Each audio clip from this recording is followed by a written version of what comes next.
Well, welcome to Loving the Real World. Today we head over to Charleston and we cross the Arthur Ravenel Jr. Bridge, which goes across Copper River. We plan on going downtown and learning a little bit about history of Charleston. Oh wow, look at this bridge. It looks like it just goes straight up to the heaven. Plus, we're going to see a sunrise. Hopefully.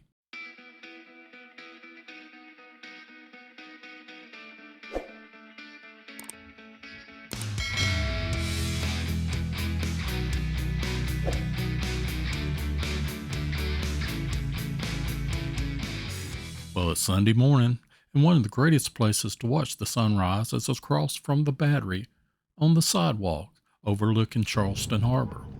Now, on this day, it was a little cloudy, but we still loved the peaceful and beautiful scenery. Now, on the other side of the street is the Palmer House. It was built between 1847 and 1849 by John Ravenel, president of the South Carolina Railroad Company. The home remained in the family until 1953. Dr. Ravenel designed the CSS David. It was a Civil War torpedo boat that attacked the Union blockade ship USS New Ironside on October the 5th of 1863. So we had to start our morning off with breakfast, and this is where we sat at Toast. How was your, what was it called? Yes, deluxe stuffed French toast. It was very, very cold, and just it didn't taste well at all. Now the bacon I had was really good, and the most I had was really good. So, and the sausage gravy biscuits I got were just really, really dry. So I basically just ate the gravy and drunk my mimosa. Well, hopefully this was just an off day for Toast, but we give them a 5 out of 10 just because the bacon and the coffee was the only thing that was good. Yeah, it may rain in Charleston, so we're prepared. This is the French quarters. That's ballastone mixed with brick. You have to watch your step though. At the corner of Broad and East Bay Street is this building. It originally housed a watchmaker, a grocer, a druggist, a bookbinder, and a stationery business. Then it was bought out by a bank. In 1852, State Bank of South Carolina purchased the building, and it was designed by Edward C. Jones and Francis D. Lee. And yes, you'll hear those names again. That's an interesting old building. Arch windows, square windows, rectangle And windows. the rounded Yeah. front. Yeah. Second Bank of the United States. Acquired in 1835.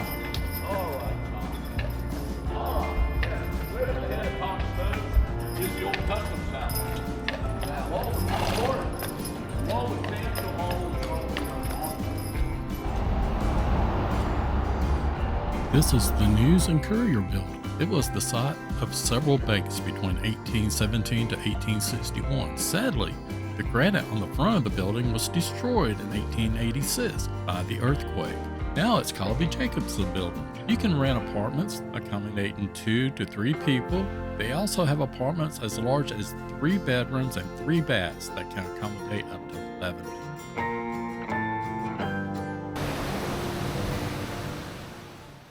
This is Joe Riley's Waterfront Park. Mayor Joe P. Riley Jr. began plans on the park in 1975, shortly after being elected. He acquired the land in 1979, and the work progressed through 1989, costing around $13 million. The park covers 8 acres of land and stretches a half a mile along the side of the Copper River. It has many fountains and statues and benches and beautiful landscape.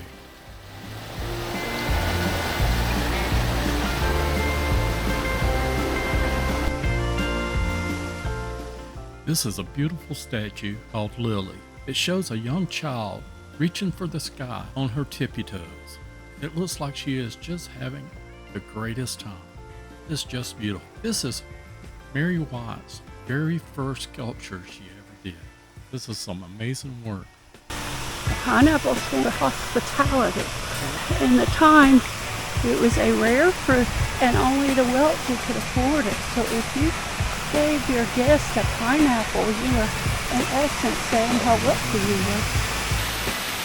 We made it down here to the Pineapple, which is the sign of hospitality of Charleston.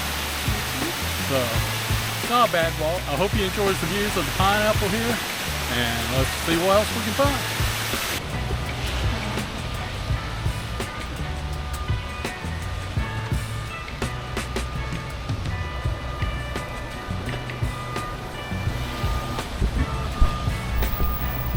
Congregational church. Oh, that's the museum at Market Hall.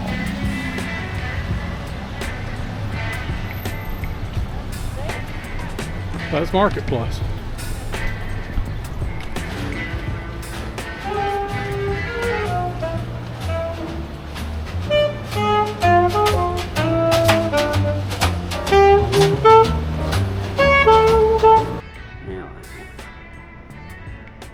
Round windows is so different. Yes, this round window building is the Farmers and Exchange Banking Building. It was built out of brick and multiple shades of brownstone with a stucco finish. It was built in 1853 and designed by Edward C. Jones and Francis D. Lee. It was completed in 1854. In 1970, they were thinking about demolishing the building, but Hugh Lane Sr., a Charleston banker, contributed $50,000 to restoration. They saved the building.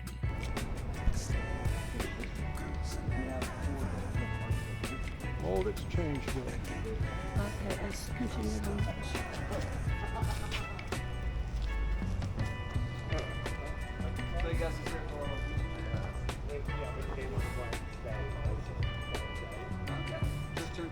Since it's Sunday morning, we have to check out the First Baptist Church of Charleston. So let's walk in and check it out. Isn't that funny? What's that? They formed a Baptist church in here in Maine, and the congregation moved to Charleston, South Carolina. And I mean, you know, from Maine to South Carolina. That's kind of a move, ain't it? Yeah. I can understand it, but good morning. Good morning.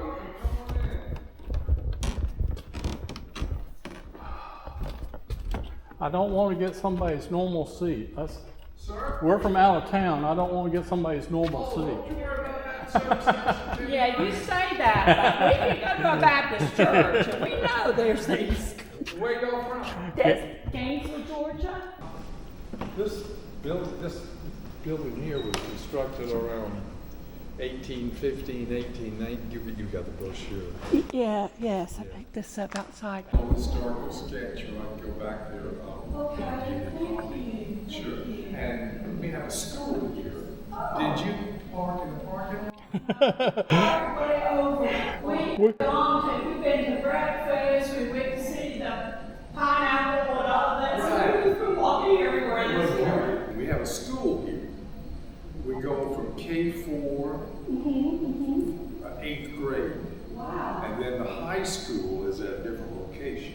This church is really a sight to see, and you should visit it. It's just covered in history.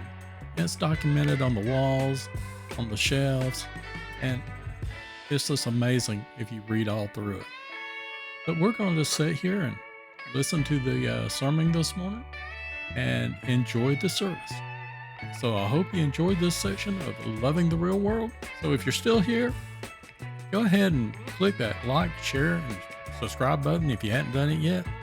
And if you've already done it, well, we're glad you're still part of the family. You may have to skip next week, but we're still going to be in Charleston, and we're going to check out some plantations.